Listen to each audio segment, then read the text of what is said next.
Morning, everybody. So, have you ever heard the phrase, it's cheaper to pay the fine?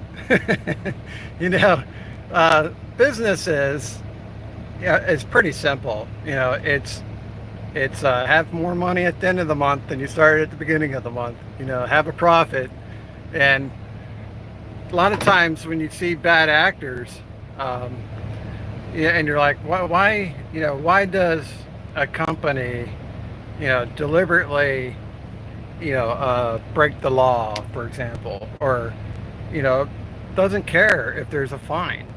Well, it's because they're going to make money. They're going to make money, and if they have to pay a fine, that's okay because they're still going to make enough money to cover the fine and then some. They're still going to be profitable. So when you see, for example, I'll just say for argument's sake, let's say you're an independent owner operator on the spot market, okay, and you're getting a good rate on a line haul, and you go through a construction zone, and you go 75 miles an hour, speed limit's 55. Why do guys take that chance? Why would they do that? Obviously they're trying to rack up as many miles for the day as they possibly can, deliver that load, and then go grab another load.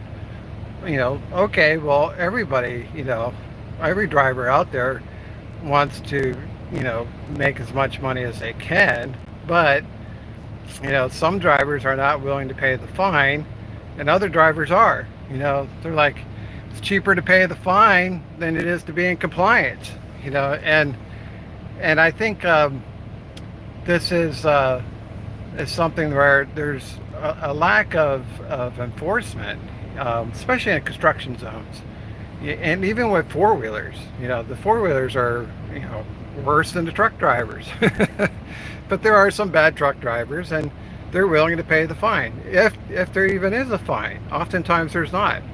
I see where the signage says photo enforcement, in place, but I've never seen it. I've never, I don't can't point to any examples where that was actually used.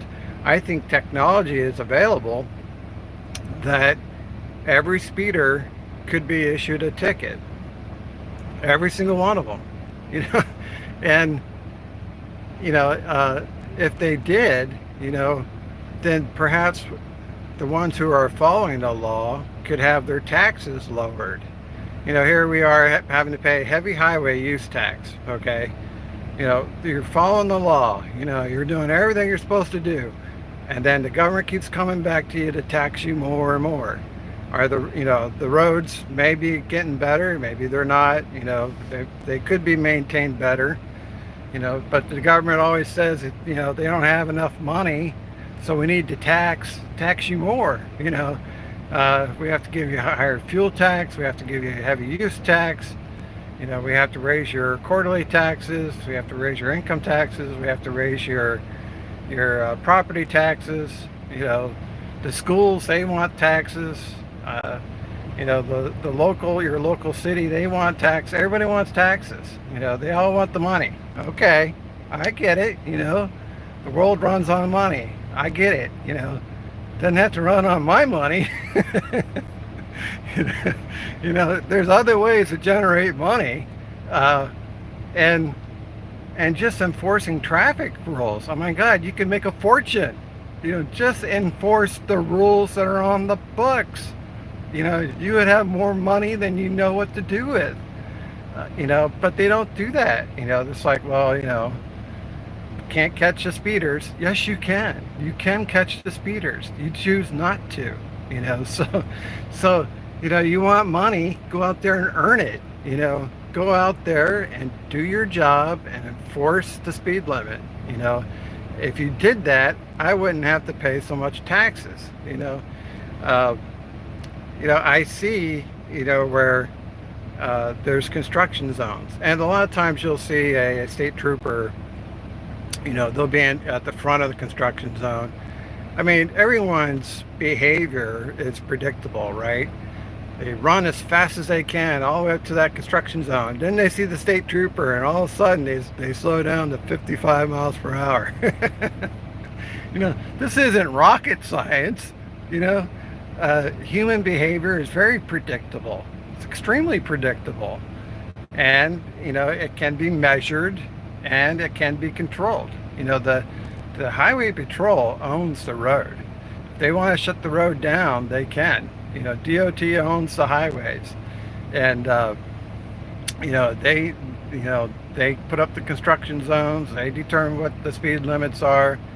If there's people speeding, that's on the DOT. Because they're not enforcing their own rules. And then they say, well, we can't have an officer, watching traffic 24/7. Okay, I understand that, but there is this thing called technology. It's a new development. It's brand new. You may never have heard of it before. And these cameras are high-speed cameras, and they can flag a speeder, and you could have multiple cameras. A lot of times a defense attorney will say, well, that radar device was not calibrated. It's past its calibration. It's expired. Okay, there's a concept called redundancy. You have more than one. You can control this process, just like manufacturers can control the quality control system so that they make products without defects. This isn't so complex that it's unmanageable. It is manageable. They choose not to do it. A libertarian may say, well, we don't want to live in a police state. It's like, well, we probably already do to some degree, and we're probably already doing it voluntarily, because we all have dash cameras. We're recording everything and everybody at all times of the day and night. What difference does it make if we're recording it or if the government's recording it?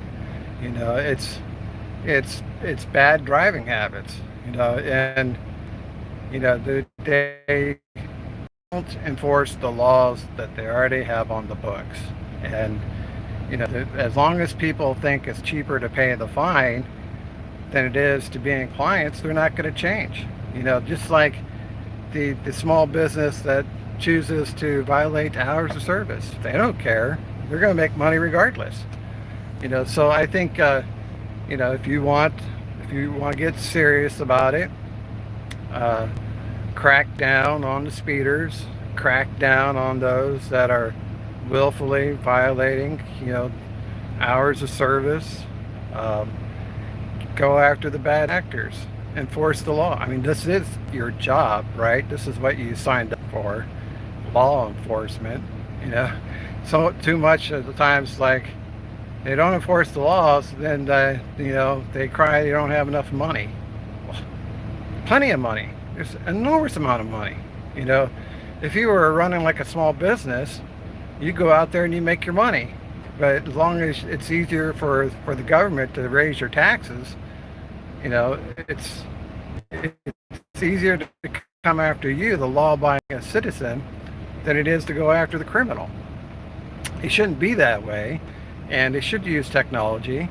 They should find the hell out of people, and as a consequence, they should come back to the public and say, look how much money we generated this month. We raised so much money that we don't have to raise your taxes. We got enough people speeding that we caught that, this year we're going to lower your property taxes, or, we're going to build a brand new admin building, and it's not going to cost the taxpayer anything. What a novel concept. Go earn your money. You want money? Go earn it. Every small business has to go earn their money. Every worker has to go earn their money. There's ample opportunity for law enforcement to go earn the money. Go get it. You want a new patrol car? You can have one. But first you got to go get the money to pay for it. And it's there. Easy pickings. Very easy. But instead, they'll pay, they'll get their pay and their increases and their retirements and their pensions on the back of the taxpayer. And I would argue that we're paying too much in taxes, and we're not getting a return on that investment. We're not, if we're investing in law enforcement, we're investing in our roads, highways, and all this rules and regulations, we should get a return, right? If taxpayers paying for it, we should see what the benefits are from our tax dollars. It's like, okay, $100 million, what do you got to show for it? Do we have safer roads? Do we have better roads? You're taxing the hell out of us to get this stuff. Where is it? I think that it's very doable for the people who are speeding to pay the price for their decisions. You want to go 100 miles an hour? Okay, here's your fee for doing that. You're going to be charged for doing that. That camera caught you going 100 miles an hour. Here's your ticket. You don't pay your ticket, you don't have a license. You don't have a license, you go to jail. These bad actors, these trucking companies that willfully violate hours of service and hire illegal immigrants or people who don't speak English or shouldn't be in a truck or whatever. If they think it's cheaper to pay the fine because they're so successful, they have so much money, that's not going to work. They're willingly pay the fine. Instead, put them in jail. Put them in jail for 6 months to a year. Tell the CEO if there's a fatality, because you're lax on your driving standards, then not only is your driver going to jail, but the CEO is going to jail. I think that would change a lot of bad actors' behavior. This idea is cheaper to pay the fine. Meanwhile, there's fatalities involved. It's not just the driver; it's the company also. That pushed the driver. I think that there shouldn't just be a fine. The fine's too easy. It should be jail time. Those CEOs should go to jail. But I think if they start cracking down and law enforcement raise their revenue through the process of doing their job that they signed up to do, then we wouldn't have to pay more. We wouldn't have to pay more in taxes. We probably could have lower taxes, and we would have safer roads. All right, guys, that's all I got for you. Thanks for watching. We'll see you on the internet.